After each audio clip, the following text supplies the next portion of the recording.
Pues muy bienvenidos, bienvenidas a esta siguiente charla, que como veis nos hemos puesto muy bio, con la anterior estábamos en modo bio y en esta también. Seguimos con cosas de biotecnología. Y en la anterior estábamos hablando de PCRs y ahora vamos a hablar de ARNM, del ARN mensajero.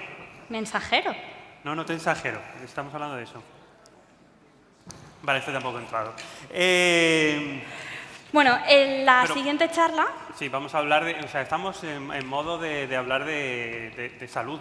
Claro, Así ahí que está. ¿De qué vamos a hablar ahora? De hecho, en concreto nos vamos a hablar del mundo de las vacunas. En este caso no tiene tanto que ver con el mundo que conocemos de las PCRs y demás, sino que vamos a hablar de cáncer.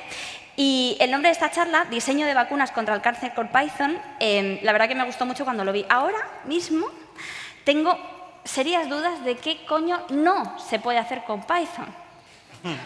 O sea, si trabajáis con cualquier otra cosa, dejaos de frameworks de mierda y poneos todos con Python, porque creo que estamos perdiendo nuestro tiempo. Os lo digo de verdad.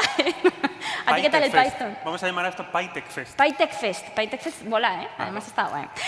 Bueno, como os decía, en nuestra siguiente intervención, las ponentes, porque son dos, plantearán algunas de las estrategias de las vacunas contra el cáncer, además de diseñar una con ayuda de un script de Python para el tratamiento de pacientes con esta enfermedad. Vamos a tener a Elena Gómez Pozo, que es bióloga sanitaria por la Universidad de Alcalá de Henares en control de calidad y asuntos regulatorios. Y trabaja como especialista en control de calidad y regulatorio en Abacón. Doble regulatorio. Es muy regulatoria ella. No me Controla voy a meter que está con todo esta persona. reguladito. No, fantástico. Con Elena va a estar Marina. Marina Moro López es ingeniera biomédica formada aquí, en la Universidad Carlos III de Madrid, y es futura doctora en biomedicina por la Universidad de Barcelona. Dice que es apasionada del mundo bio. Yo leí esto y creí que se refería a los yogures, pero me parece que no. ¿Ah, no? No, me parece que no. ¿Tú también lo habías pensado? Sí, yo estaba ya pensando en qué tal voy. Tenemos hambre, queda poco para parar de comer. Y además es apasionada de la programación aplicada a la ciencia. Vamos a darles la bienvenida. Bienvenidas.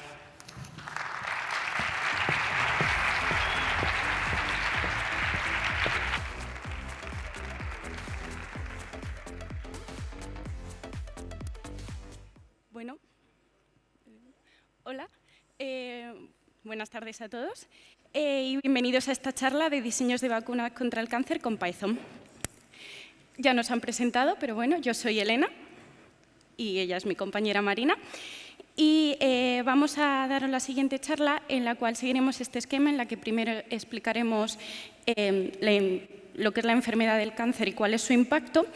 Después hablaremos sobre las vacunas que hay ahora mismo contra el cáncer y nos centraremos en un caso práctico específico para, por último, hablar de la comercialización y regulación que habría que seguir con ellas y concluiremos con unas conclusiones. Y, por último, habrá una ronda de preguntas. Bien, pues empecemos con la diversión y, primero de todo, vamos a ver qué es el cáncer.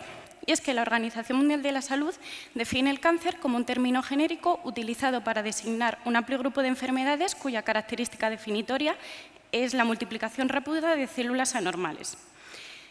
Una célula sufre una serie de transformaciones, lo que la llevan a multiplicarse de forma descontrolada fuera de sus límites habituales. Y estas células pueden invadir tejidos adyacentes o incluso invadir otros tejidos lejanos por un proceso denominado metástasis. Las células cancerosas se pueden diferenciar de las células normales debido a las transformaciones que éstas experimentan y estas le confieren características especiales como inflamación favorecedora del tumor, que hace que se puedan replicar en mayor medida. Tienen un genoma muy inestable, lo que da lugar a más mutaciones. Presentan inmortalidad replicativa, se pueden dividir indefinidamente y además resisten las rutas que provocan la muerte celular en las células sanas.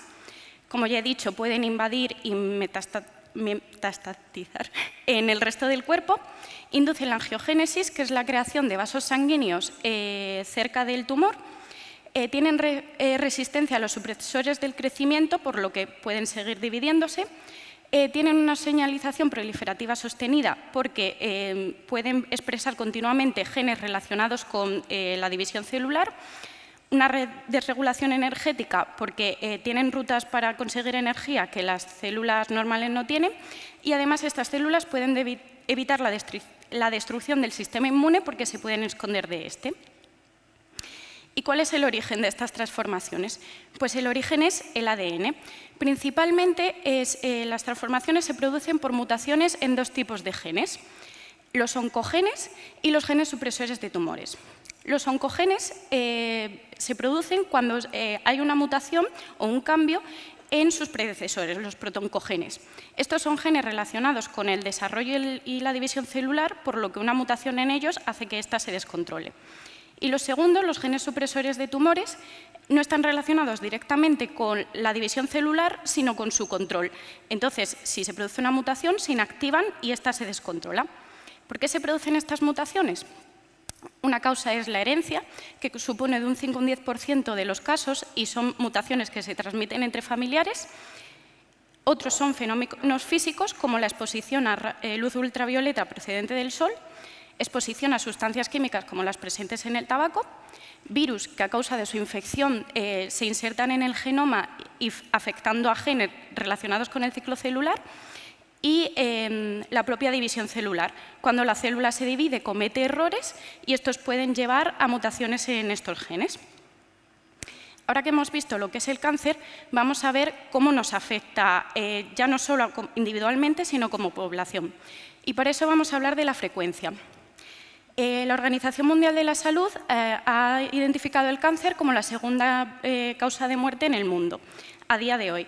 Pero un estudio también de la OMS ha previsto que a partir de 2030 el cáncer será la primera causa de muerte en países desarrollados, y esta frecuencia relativa va a seguir aumentando hasta 2060.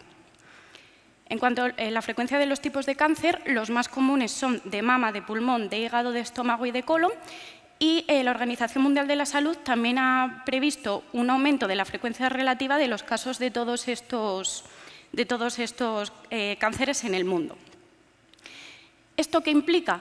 Pues que el cáncer deja de ser solo un problema médico y también empieza a ser un problema psicológico, social, laboral, familiar y emocional, que afecta tanto a las personas que se diagnostican con esta enfermedad como a la sociedad en completo.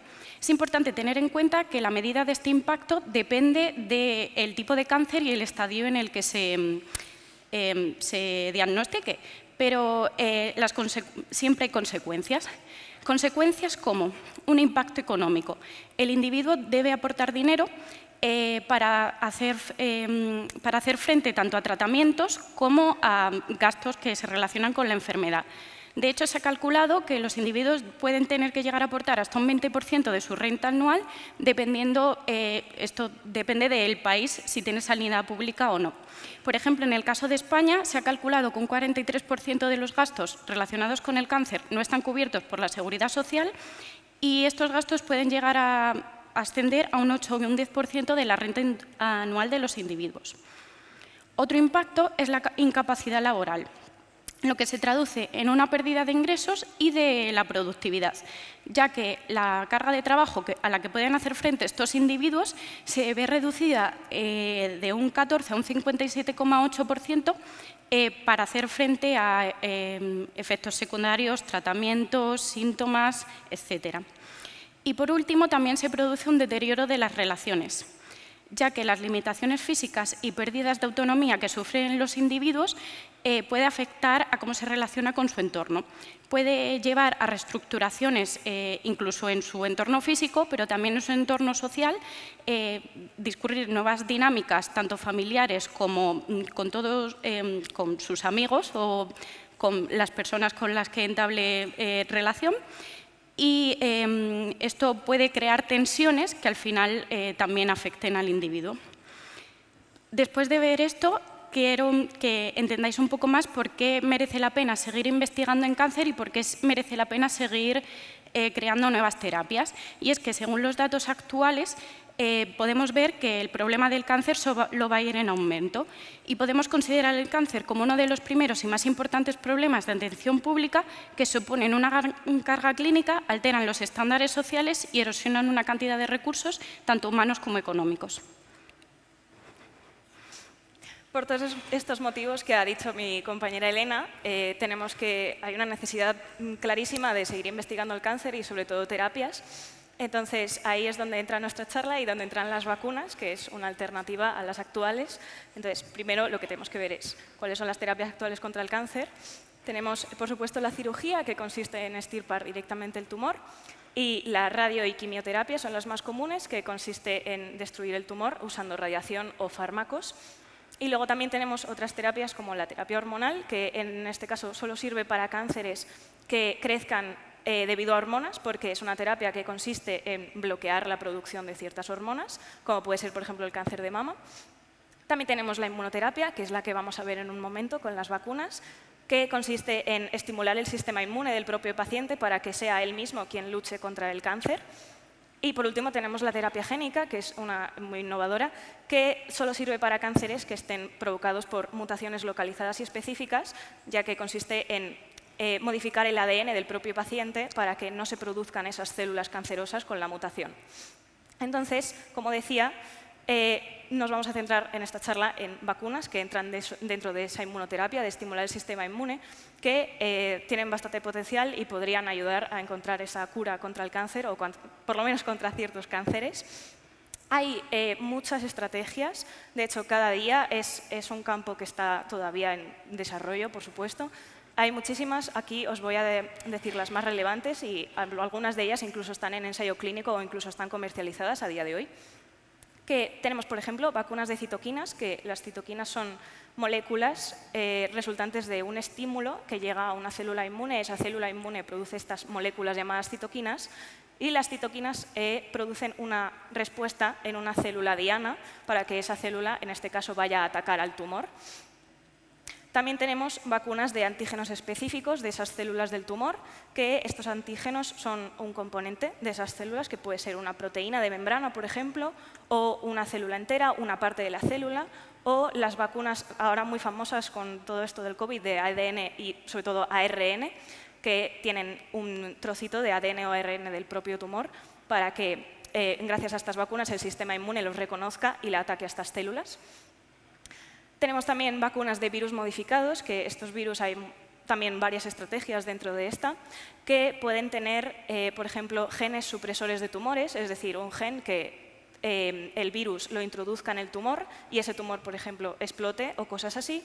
Y también pueden llevar genes que hagan que el virus produzca esas citoquinas, esas sustancias que activan el sistema inmune, para que sea el propio sistema inmune el que ataque al tumor. Tenemos los virus oncolíticos, que son virus que se introducen en esas células diana, en esas células del tumor, y se replican dentro de ellas de tal forma que al final la célula acaba explotando de tantas copias y libera esas copias y además moléculas que hacen que el propio sistema inmune luche contra ellas con esta reacción.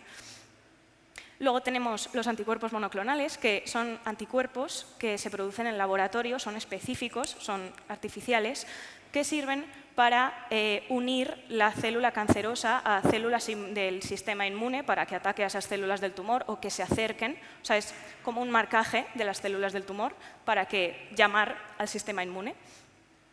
Tenemos vacunas de células dendríticas, que son células inmunes que se extraen del paciente y ex vivo, o sea, fuera del paciente, se estimulan para que una vez inyectadas otra vez reconozcan el cáncer y vayan contra él. Tenemos las famosas células CAR-T, que son células inmunes también extraídas del paciente y que ex vivo se modifican genéticamente para que en la superficie expresen unos receptores que reconozcan al cáncer y así estas células se pueden unir a las células del cáncer y destruirlas porque están cerca. Y finalmente, os voy a presentar la última estrategia, son células cancerosas modificadas, que consiste en tomar células del tumor, modificarlas ex vivo y que sean más inmunoestimulantes. Es decir, que una vez inyectadas en el paciente de nuevo, el sistema inmune las reconozca porque son más inmunoestimulantes y vaya a atacar al tumor también. He de decir que hay estudios que han demostrado ya que todas estas terapias de vacunas son más útiles y funcionan mejor si se combinan entre ellas. Por ejemplo, las células CAR-T se pueden combinar con virus oncolíticos y se han demostrado mejores resultados. O también se ha visto que vacunas de antígenos específicos, que en este caso eran de ADN y ARN, si se combinan con quimio o radioterapia, también dan mejores resultados. Y también he de decir que son terapias personalizables. Se pueden coger los antígenos específicos de un paciente o mutaciones específicas del paciente para que esas vacunas sean 100% útiles en esa persona. Entonces, ya podemos pasar al caso práctico con Python, en el que ya supongo que lo sabréis, pero vamos a diseñar alguna de estas vacunas con ayuda de Python, con ayuda de código de Python. Pero antes de entrar en ello, os tengo que dejar 5 minutos más con las ganas, porque antes tenemos que revisar una serie de conceptos básicos de biología, por si acaso hay gente del público que piensa, ostras, es que yo una célula sí me suena de algo, no me pilla un poco lejos, vamos a revisarlo antes de pasar al caso práctico para entenderlo todos. Empezamos por cosas súper básicas. Un cromosoma es la estructura que contiene todos los genes. Un gen es un segmento de ADN que determina un rasgo, como puede ser, por ejemplo, el color de nuestros ojos. Y el ADN es una doble hélice formada por bases, que las bases no son más que letras, son 4 letras. Todo nuestro ADN está formado por estas 4 letras. La adenina, timina, citosina y guanina, que además van en parejas, son complementarias, y la A siempre va con la T, la C siempre va con la G. Una pregunta que nos puede surgir es, vale, pero ¿cómo llegamos del ADN a ese rasgo, ese color de nuestros ojos? O sea, ¿cómo un trozo, una frase, una string de 4 letras puede decir que mis ojos son de color azul? Pues bien, el ADN da lugar a su hijo, que es el ARN, que en este caso es una hélice simple solo, y que en vez de la T tiene la U, tiene esa peculiaridad, y es el ARN quien da lugar a esa proteína que es la que determina el rasgo, es esa proteína la que da el color azul, verde o marrón o lo que sea a nuestros ojos. Entonces, otra cuestión, ¿qué pasa si el ADN está mutado? Pues en el peor de los casos, el ARN también va a estar mutado, también contendrá esa mutación, porque pasa de uno a otro, y la proteína también estará mutada. Entonces, ese rasgo, ese color de nuestros ojos, se puede ver afectado. Hay muchos tipos de mutaciones del ADN, pero para esta charla solo necesitamos saber 2, que son la sustitución o knock-in, que consiste en cortar un trozo del ADN original e introducir otras letras nuevas, una letra o un fragmento más grande, o incluso un gen entero. Y las deleciones o knockout, que consisten en cortar un trozo del ADN y no introducir nada, se queda el ADN sin ese trozo. Y finalmente, final de la clase de biología rápida, CRISPR, que es la herramienta que usaremos para el caso práctico. Python nos ayudará con esto, que es el corta y pega del ADN. Es la edición genética para cortar y pegar secuencias de ADN. CRISPR funciona gracias a nuestra amiga Cas, que está ahí muy feliz, que es una proteína que es la que se encarga de cortar el ADN. ¿Cómo lo corta? Gracias a una guía que lleva, que es de ARN. Esto será importante para el caso práctico. La guía es de ARN, que es quien le dice dónde cortar, y en la otra mano lleva el molde de ADN, que es lo que le dice qué tiene que poner en ese sitio que ha cortado. Entonces, si este es nuestro ADN original, esta podría ser nuestra guía y esta podría ser nuestro molde. Y, como veis, la guía le dice a Cas que tendrá que cortar ahí y ahí, y el molde será lo que Cas introducirá en esa parte que ha cortado.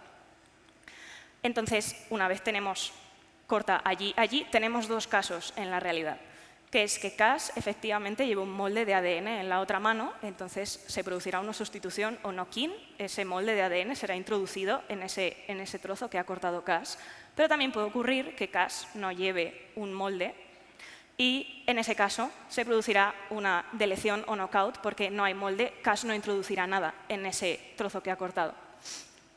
Finalmente, ya podemos pasar al caso práctico, ahora que sabemos todo acerca de CRISPR y ADN y cosas. Y para ello, para el caso práctico, hemos elegido 2 estrategias que, como os decía, son terapias combinadas porque dan mejores resultados para tratar el cáncer. La primera que haremos es un virus modificado. Eliminaremos los genes E1, E2, E3 y E4 para hacer que el virus no se replique a lo loco y no explote células que no tiene que explotar. Y el virus está modificado también introduciéndole una P53 funcional. El gen P53 es el gen que le dice a una célula que se tiene que morir, que ya no da para más. Entonces, lo que ocurre es que muchos tipos de cáncer tienen este gen modificado, está mutado, entonces esas células son como inmortales. Entonces, con este virus modificado lo que haremos nosotros es introducir un gen P53 funcional en esas células que tienen esa mutación. Y esto lo combinaremos con radioterapia.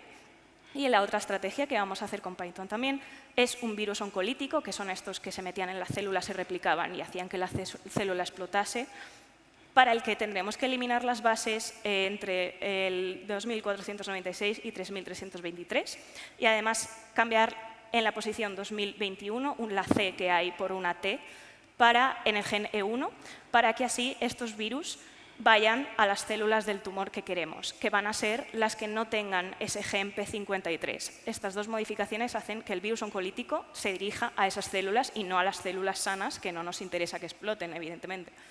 Y este virus oncolítico lo vamos a combinar con células CAR-T, que son estas células que modificábamos fuera, que tenían receptores de membrana para unirse a las células del cáncer, para el cual el receptor que le meteremos a estas células CAR-T es el CD19, que es una proteína que está en la membrana de células de cáncer, en el gen TRAC de estas células, porque es el gen donde se expresan las proteínas de membrana y tal. Entonces, podemos empezar por fin. Usaremos un código que tenéis disponible en mi GitHub aquí, por si queréis verlo o incluso recrear el caso práctico que vamos a hacer. También en este GitHub tenéis todos los archivos que vamos a usar con los genes y tal, por si queréis hacerlo. Y próximamente subiremos también esta presentación para que podáis tener esa guía. Entonces, brevemente, este es como el main del código. Primero nos dice de seleccionar el archivo FASTA, así se ve, perfecto, el archivo FASTA con el gen de interés para hacerle CRISPR y después nos pide el tipo de mutación, in, out, dependiendo si es un knock-in o un knockout, lo que hemos visto con CRISPR. Si es un knock-in nos pedirá si es single o si es un gen entero, o sea, si es single, si es solo modificar una letra o si tenemos que introducir un gen o un trozo de ADN más largo entero y nos devuelve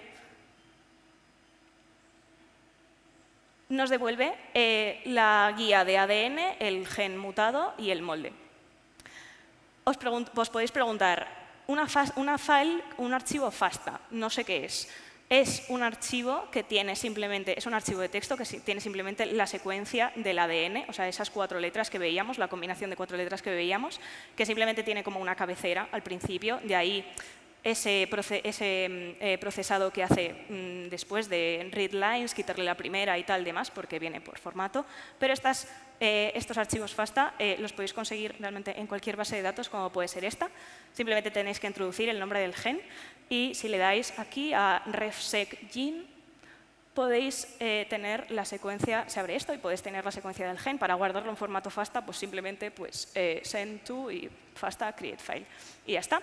Simplemente eso. Ya digo, si queréis recrear este caso práctico, todos estos archivos ya están en el GitHub, no tenéis que descargar nada, pero bueno, por si queréis probarlo con otros genes. Entonces, el código también, ese main del que hablaba, también tiene esta función accesoria y devuelve estos outputs, devuelve la secuencia mutada, la guía y el molde. La guía, como os he dicho, tiene que ser ARN, entonces usamos esta función de DNA to RNA, que simplemente cambia las bases de ADN a ARN con esa U que os mencionaba antes, que tiene la ARN como peculiaridad. Y ahora sí, podemos empezar. Lo primero que íbamos a hacer para nuestro virus modificado es eliminarle los genes E1, E2, E3 y E4. Estas son, veis en pantalla, las coordenadas de estos genes, que son las que le diremos a Python, elimina de aquí a aquí. Entonces, si estos son, por ejemplo, nuestro gen E1 original, el gen E1 mutado será nada, porque no vamos a poner nada, queremos eliminarlo y ya. Entonces, esta es la función que nos va a hacer la guía y el molde y la secuencia mutada por nosotros. Que nos pide la posición inicial del knockout, dónde empieza, dónde acaba el knockout, o sea, de dónde a dónde queremos eliminar. Y devuelve la guía de ADN, que no es más que el inicio de la mutación y el final, o sea, el trozo entero que queremos cortar. La secuencia mutada es la secuencia del gen normal, pero sin ese trozo, y el molde es nada porque no queremos introducir nada en ese fragmento. Entonces, como ejemplo, este es el inicio del gen E1. Como podéis ver, subrayado en rosa está la guía, que coincide con la guía de ARN, lo que pasa es que abajo está en ARN, está como el complementario, y no hay molde porque no queremos introducir nada, así que el ADN original siendo ese, con la guía en rosita, tenemos el ADN mutado que, donde veis que empieza la guía, en el ADN mutado es otra cosa, porque hemos cortado ese trozo. Después tenemos que introducir ese P53 funcional, lo introduciremos en el gen E1, por ejemplo. Entonces, si este es nuestro ADN original, el ADN mutado tendrá un fragmento que sea esa P53 en ese gen. Entonces, esta es la función que vamos a usar, la función de knock-in. Nos pide en qué posición queremos hacer ese knock-in de ese gen y también nos pide el archivo FASTA del gen para saber qué tiene que meter, qué secuencia tiene que meter. Simplemente luego devuelve la guía de ADN, coge más o menos 10 posiciones de la mutación, de la posición de la mutación que le hemos dicho. Evidentemente no puede coger solo la posición de la mutación porque no reconocería, o sea, una letra, Cas cortaría en muchos sitios, entonces más o menos 10. En la realidad se hacen más posiciones, pero bueno, ejemplo práctico para que ahora lo veáis en la guía, coge más o menos 10 posiciones de la secuencia del gen. El molde es la guía con los más o menos 10, las más o menos 10 letras de la guía con esa secuencia que queremos introducir entre medias para que ponga lo que ha cortado y nuestra secuencia de interés en el gen. Y la secuencia mutada será simplemente el gen con ese P53 adicional. Entonces, si este es nuestro ADN original, la guía la tenemos subrayada en rosa, como antes, coincide con el principio de la guía. El otro está al final, o sea, la guía como que se splitea en dos. Entonces, el final de la guía no se ve, el ADN es muy largo, pero está ahí también. Y el molde es el inicio de la guía y lo que veis detrás es todo ese P53 funcional que vamos a insertarle al gen. Entonces, si este es nuestro ADN original, la guía está en rosa, lo azul que veis es el trozo de ADN original y veis en el mutado que es distinto porque después de esa guía lo que hay es el AP53 en este caso. Bueno, y esta la combinaríamos con radioterapia, que bueno, en Python no vamos a hacer la radioterapia, eso simplemente pues clínica como siempre. Y ahora sí, pasamos a la segunda estrategia que vamos a diseñar, que es la del virus oncolítico con las células CAR-T. E igual, para el virus oncolítico eliminamos las bases de la 2496 a la 3323, igual que antes es un knock-in, lo que habrá es nada en ese trozo. Esta es la misma función de antes, nos pide el inicio y final de donde queremos cortar, nos devuelve lo mismo que antes, la guía con ese fragmento, la secuencia mutada es el ADN original sin ese fragmento, el molde es nada. Y estos son los ejemplos, aquí veis la guía en el ADN original, subrayada en rosa, coincide con la guía que está en ARN, no hay molde. Y como veis, en el ADN mutado, a partir de donde acaba la guía, pues es otra cosa, porque hemos eliminado esas letras. Después tenemos que cambiar la C por la T de la posición 2021, que como veis aquí, o sea, si este es nuestro gen original, en el gen mutado, aquí esta letra será nuestra T en este caso, o sea, cambiamos solo una posición. Entonces, esta es la función que vamos a usar, es un knock-in también, pero solo de una letra. Nos pide la posición de la mutación y nos pide qué letra queremos introducir nueva en esa secuencia. La guía será, en este caso, un más menos 25 de la mutación. La secuencia mutada será simplemente el gen, pero cambiando esa letra específica. Y el molde es la guía, pero con la letra cambiada. Entonces, este es nuestro ADN original, la C de la posición 2021 la podéis ver rodeada en azul. La guía es simplemente lo rosa, pero en complementario, o sea, el ADN original, pero en complementario con esa letra todavía sin cambiar. Y el molde es ya sí ese fragmento del ADN original, pero con la T en lugar de la C. Entonces, si este es nuestro ADN original, podéis ver que el ADN mutado es lo mismo, pero con esa T en la posición 2021. Y finalmente, tenemos que tratar nuestras células CAR-T para que expresen C19 en la superficie y así se puedan unir al cáncer en el gen TRAC, que tenemos que hacerlo en la posición 424.166 porque tenemos que mantener ese principio de gen para que se exprese y pueda expresar el receptor, o sea, el antígeno, el C19. Entonces, si este es nuestro gen TRAC original, el gen mutado pues tendrá ese trozo extra, que es nuestra C19. Entonces, usaremos la misma función de antes, que introduce ese fragmento de gen nuevo. Nos pedirá la posición de la mutación, nos pedirá que abramos esa secuencia, el archivo de esa secuencia, y devuelve lo mismo, la guía +-10, el molde con esa secuencia extra, y la secuencia mutada pues contiene lo mismo, pero con la secuencia en la posición que le hemos dicho. Y este es el ADN original, subrayado en rosa, como siempre, el principio de la guía complementaria, y el molde tiene ese inicio de la guía, y todo lo que veis después es el C19 del que hablábamos. Entonces, si este es nuestro ADN original, lo rosa es la guía, el ADN mutado a partir de ahí tendrá otra cosa, que es el C19 que queremos. Muy bien, y ahora que ya sabemos la teoría, vamos a ver cómo podemos llevarlo a la práctica. Vamos a ver cómo podríamos llegar a comercializar un tratamiento así contra el cáncer.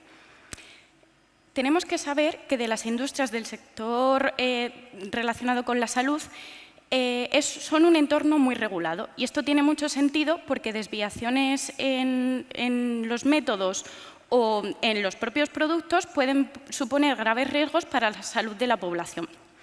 Es por esto por la que la principal estrategia, la principal preocupación que debemos tener es idear una buena estrategia para comercializarlo y que llegue a todo el mundo.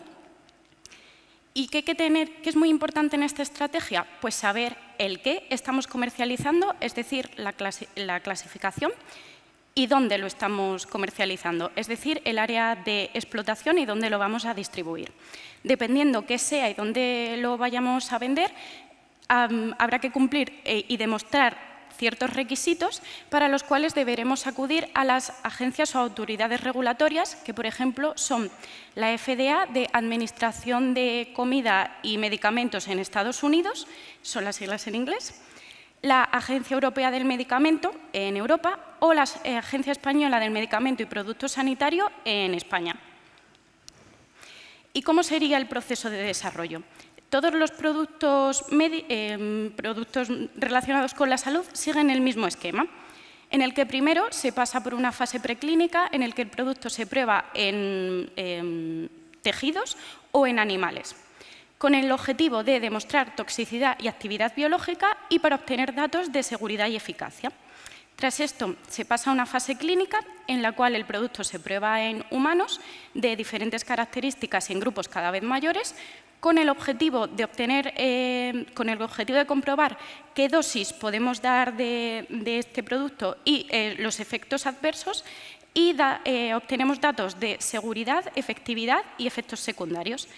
Y por último, tendríamos la fase de comercialización, con el objetivo de comercializar y distribuir este producto a la población. Y aquí también hay que continuar con las actividades de monitorización para asegurarnos siempre que este producto cumple los requisitos de calidad y seguridad una vez llega al usuario final. Bien, en nuestro caso específico, ¿qué sería nuestro producto? Pues, según la definición de la Asociación Española del Medicamento, estaríamos ante un medicamento, ya que es una sustancia que presenta propiedades para el tratamiento o prevención de enfermedades en seres humanos, pero hay varios medicamentos, varios tipos de medicamentos. ¿Cuál sería nuestro caso?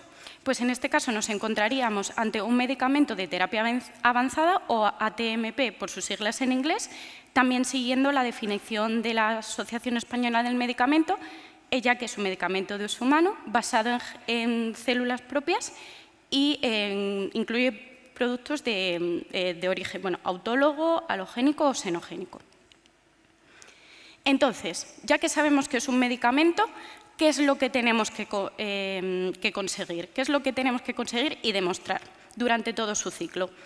Pues que cumple unos requisitos de calidad, de pureza, por ejemplo, que es seguro, que ante un uso normal de este medicamento no produce efectos tóxicos o efectos adversos que sean desmesurados en función del beneficio que éste aporta, que sea eficaz para el uso clínico para el que lo estamos vendiendo, que esté bien identificado para saber exactamente cuáles son los requisitos que nos aplican, y que de él se ofrezca una información que sea precisa y accesible.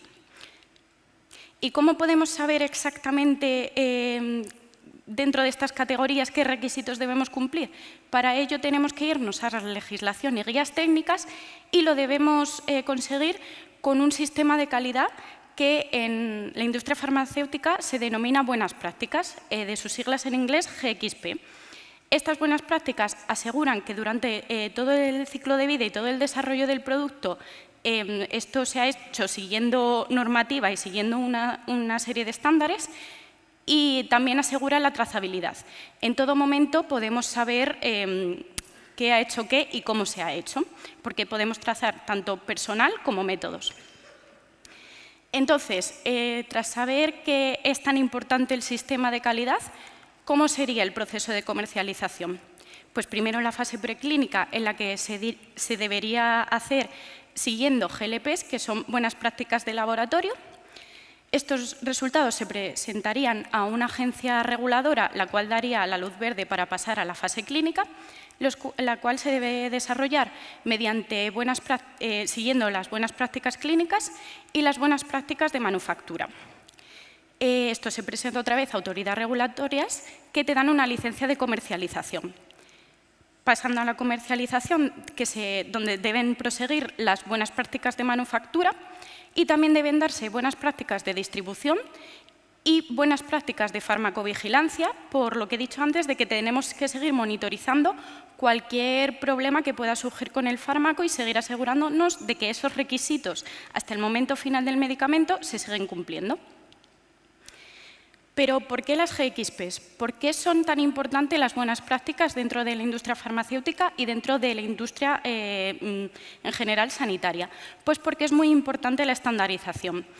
Este sistema se ha ido desarrollando a lo largo de los años por diferentes sucesos que han ido teniendo lugar y que son la explicación de estas prácticas y también a la vez demuestran su efectividad y por qué son tan necesarias. El primer hito que podemos considerar en el desarrollo de las buenas prácticas es la creación de la FDA en Estados Unidos en 1906, tras que un libro expusiese las pésimas condiciones de higiene que había en la industria cárnica de la época, ya que se encontraron paquetes de carne envasada que contenían restos de roedores o incluso de carne humana. El siguiente hito se produce en 1938, ya que en un medicamento llamado elixir sulfanilamida se produce un cambio del disolvente glicerol por dietilenglicol. El dietilenglicol es tóxico para los humanos y causó un total de 107 muertes. Y como no había reglamentación ni normativa para probar estos fármacos antes de comercializarlos, estos efectos no se pudieron ver y llegaron directamente a la población. El siguiente hito, y el más importante de todos estos, es la talidomida.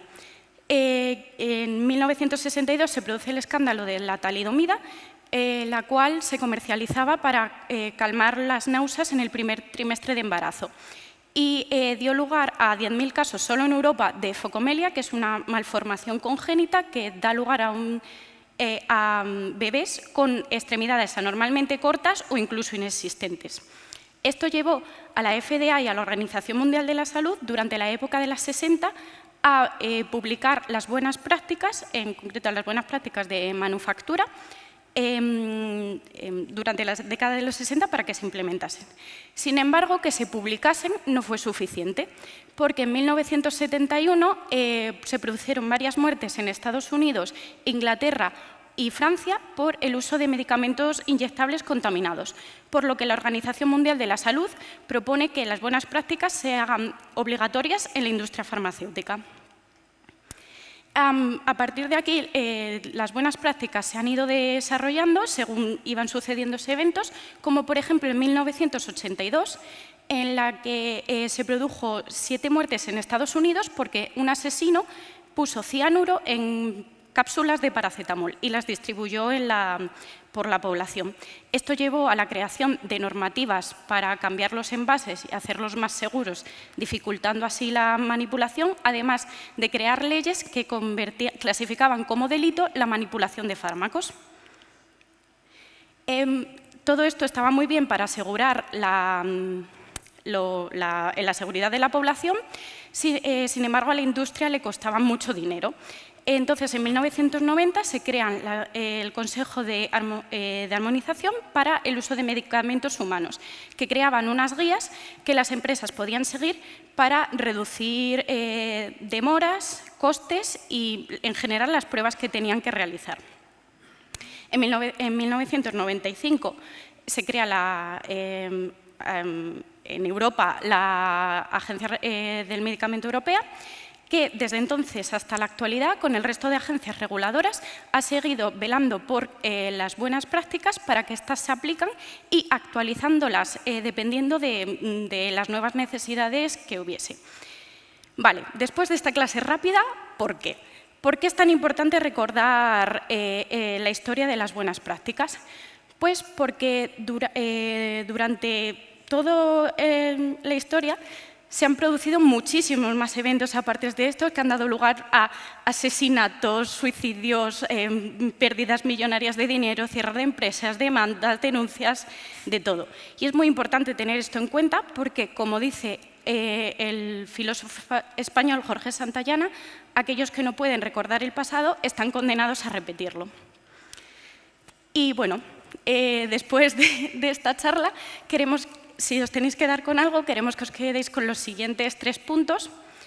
Y es que el cáncer supone un gran problema y está en crecimiento, lo que hace que el impacto socioeconómico que ya a día de hoy tiene vaya a ser aún mayor. Es por esto que merece la pena seguir estudiándolo, seguir desarrollando terapias. E incorporar nuevas herramientas a su estudio nos puede llevar a conocer más la enfermedad y, aparte, desarrollar otras nuevas formas de atacarlo. Y en este desarrollo es muy importante tener en cuenta que el principal esfuerzo que vamos a tener que realizar para que pueda llegar a la población, tanto de recursos económicos, de recursos humanos y de todo, es la estrategia de comercialización a la hora de cumplir la normativa para asegurarnos de que estos productos son de calidad y seguros. Y bueno, esto sería todo. Muchas gracias por venir. Como a modo final queríamos dar las gracias a Carlos III por dejarnos dar esta charla, porque hace 2 años mi compañera Marina y yo nos graduábamos de un máster en este mismo patio y es muy importante para nosotras estar aquí, y aparte queríamos dar las gracias a todos los asistentes en esta sala presentes, porque tendréis otras cosas que hacer, como por ejemplo celebrar su cumpleaños, como es el caso de nuestro amigo César. Así que felicidades, César. Y sí.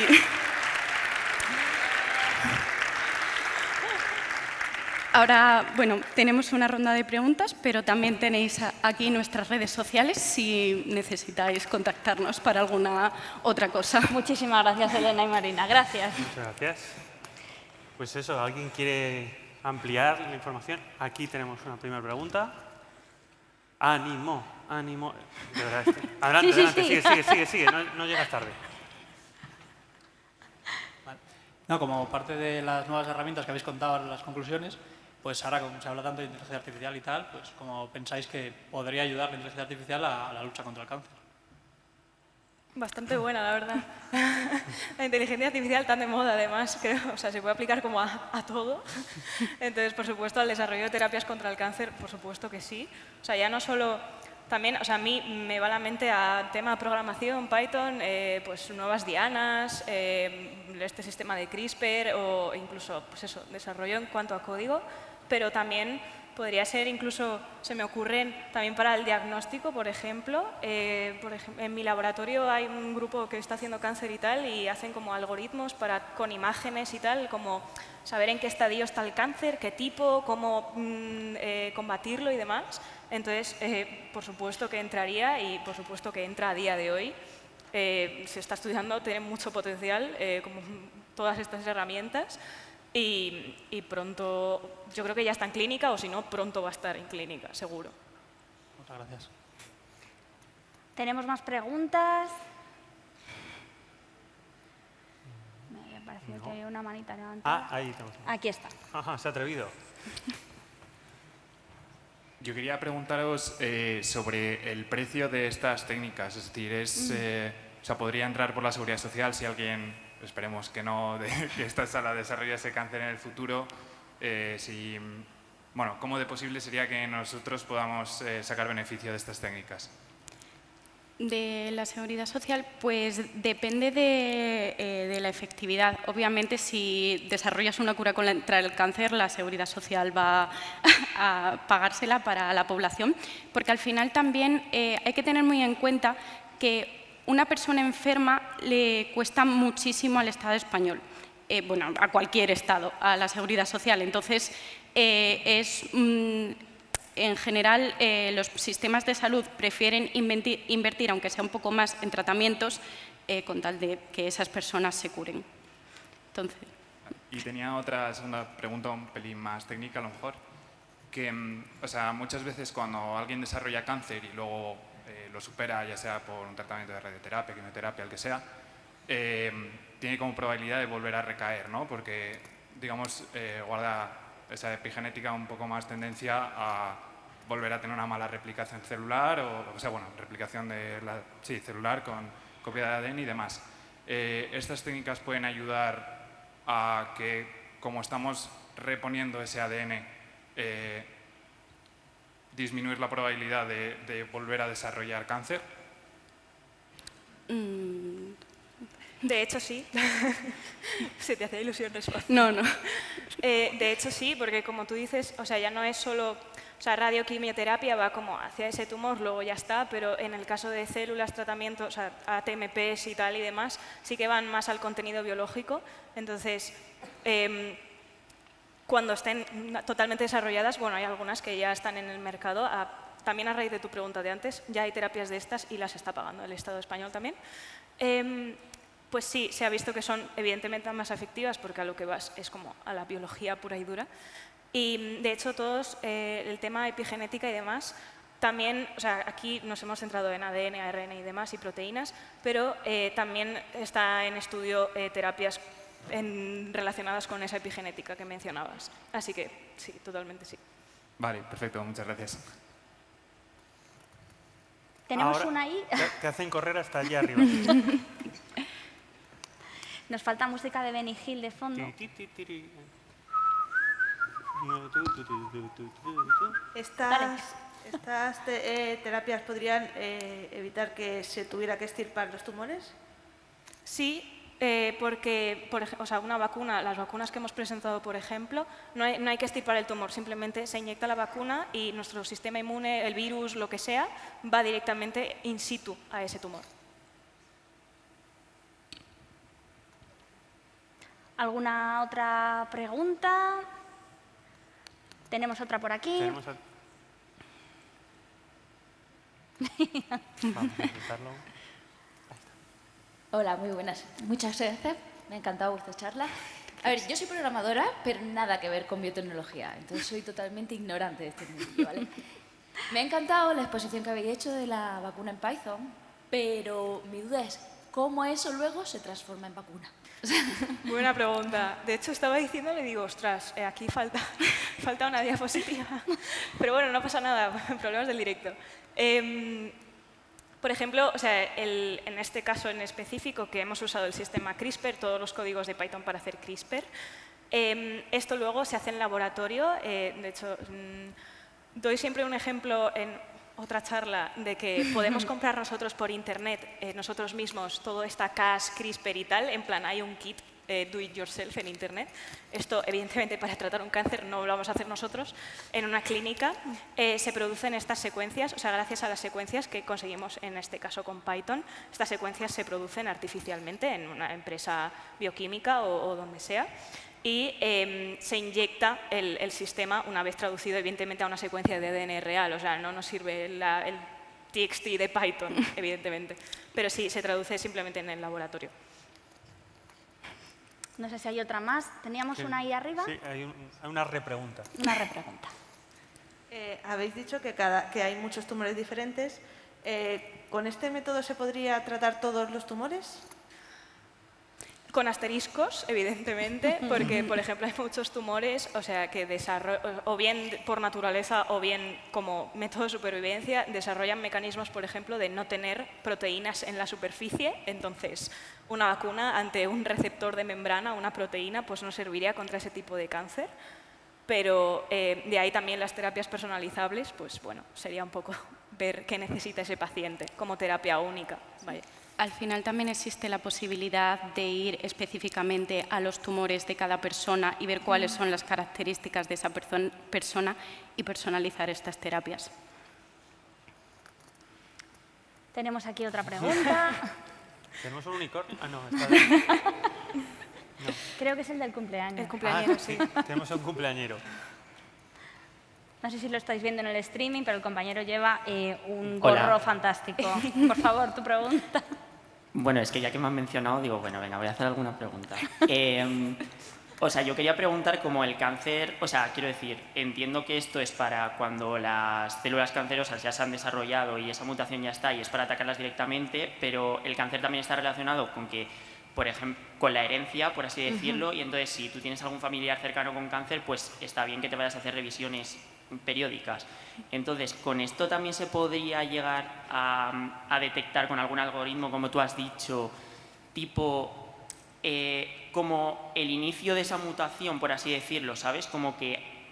Como desarrollar también una vacuna en cuanto a prevención, en plan que no ya esté directamente en la célula para atacarla, sino que ya se vea dónde está apareciendo esa mutación, ¿sabes? En qué parte del cuerpo, por así decirlo. Sí, de hecho, a ver si ya hay una mutación que va a dar lugar a esto, es lo que he mencionado de la terapia génica, de que son cánceres que debido a una mutación se pueden combatir con esa terapia génica, corrigiendo la mutación. Pero lo de las vacunas de prevención que tú dices, de hecho existe. Lo que pasa es que no con estas técnicas, porque al final estos son células y proteínas y tal que van a atacar a un tumor que ya existe, pero sí que están las vacunas de prevención que van hacia otras dianas, o sea, el cáncer no existe todavía, van hacia otras cosas que pueden producir ese cáncer. Por ejemplo, las vacunas contra la hepatitis C, creo que es, si te has vacunado con esto, puedes prevenir el cáncer de hígado en un futuro. Lo que pasa es que no con estas terapias porque esto va dirigido a las células del tumor. También depende del tipo de cáncer. Pues muchas gracias. Con esto terminamos. Por favor, un aplauso para ellas. Podéis ir saliendo por el final del escenario.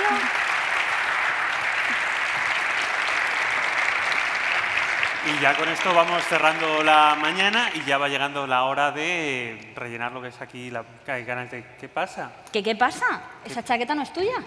Ah, pero es que me queda tan bien. No, si te queda a ti mejor que a mí. Estoy espectacular. Estás brillante. Nos vemos a la vuelta de comer a las 3:30. Tenemos charla aquí de David Bonilla sobre cómo planificar y hackear tu carrera profesional. Así que no os dejéis nada aquí, por favor. Cuidad, pero no solamente aquí, sino en general, en cualquier lugar de la universidad, cuidad de vuestras pertenencias. Hay mucha gente, hay mucho movimiento y no queremos que nadie pierda nada. Eso es. De manera voluntaria o involuntaria. Que comáis bien. Nos vemos aquí Buen a las provecho. 3:30. Gracias.